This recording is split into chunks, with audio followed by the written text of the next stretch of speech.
175, 25 పార్లమెంట్లు, 175 అసెంబ్లీలు అంటున్నారు. సో కాన్ఫిడెంట్గా చెప్తున్నారు, కానీ రియలిస్టిక్గా ఎన్ని వస్తాయని అంటున్నారు. ఎందుకు రాకూడదు అని అడుగుతాను నేను. ఎందుకు రాకూడదు అంటున్నారు, ఎన్ని వస్తాయని నేను అడుగుతున్నాను. ఎందుకు 175 రాకూడదు అని అడుగుతా ఉన్నాడు నేను.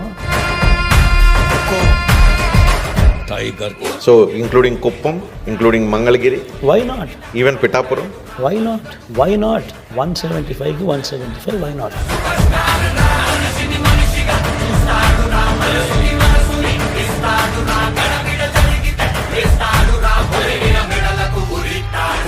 జగన్ ఉంటే వాళ్ళ పిల్లల చదువులు బాగుపడతాయి, జగన్ ఉంటే వాళ్ళ భవిష్యత్తు బాగుపడుతుంది, జగన్ ఉంటే లంచాల వివక్ష లేకుండా డీబీటీ పాలన జరుగుతుంది, జగన్ ఉంటేనే, జగన్ కొనసాగితేనే పథకాలన్నీ కూడా కొనసాగుతాయి. మరి ఇన్ని మంచి ఉన్నప్పుడు వై నాట్ 175?